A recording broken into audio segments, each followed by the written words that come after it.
Trying to decide between an Ember mug or an Ember travel mug? Let's talk about it.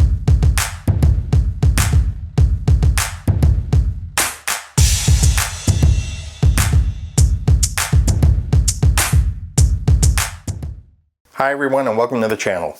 Today we're going to talk about two different mugs from Ember. Their regular 14-ounce mug and the 12-ounce travel mug.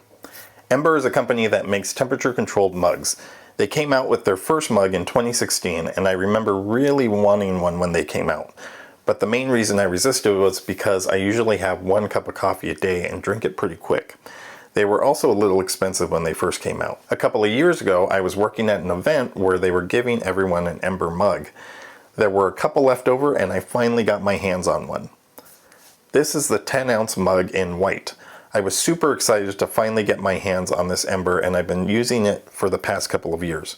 Did I need it? Nah, I still drink my coffee pretty fast. But it's still a cool gadget, and it led me to upgrading to this 14-ounce mug that was recently on sale. Oh, and I didn't stop there. The Ember travel mug was also on sale recently, and I just couldn't resist. So today we're going to look at the differences between the 10-ounce and 14-ounce mug, and then compare the regular mug with the travel mug. The travel mug weighs 437 grams. The 14-ounce mug 2 weighs 451 grams. The 10-ounce Ember mug weighs 418 grams. Now the mug is pretty reliant on the app. If you want to change the temp, you're going to need the app. You can control your mugs here, set temps for different drinks, start timers. You can set a personal color that will show and light at the bottom of the mug. You can do all of that from the app. Now the travel mug is pretty cool, and I love the touch display on it. It has what's almost like a menu system. When you tap on the word Ember, you can go to different settings.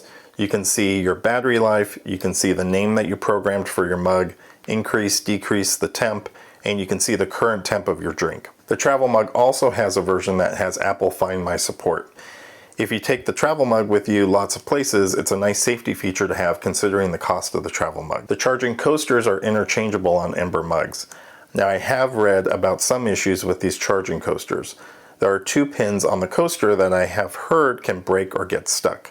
Now personally I have not experienced this, and I hope it doesn't become an issue for me, because if you need to replace a coaster, it's going to run you about 40 bucks. Overall, I really enjoyed both my Ember mugs. If I'm going to be sitting outside for a bit, I'll use the travel mug, and it does a good job at letting me enjoy my tea for a while. When I'm at my desk in the morning, I'll use the 14-ounce mug. As quick as I drink my morning coffee, I don't really need an Ember mug, but I like the design of it and it feels good in hand. There are others making temperature-controlled mugs, so it's worth checking out all your options. I haven't tried other manufacturers, but I'd recommend Ember. And I'd go with the travel mug if you were only going to buy one. Not having to rely on the app to control your temp is a plus, and you can travel with it as well. I wish I could carry a little more liquid, but maybe that's an increase they'll do in a future version. As always, I'd love to hear your thoughts. Are you using an Ember? Another kind of mug? What do you like, not like about it? Leave a comment below and let us know. Thanks again for watching everyone, and we'll talk soon.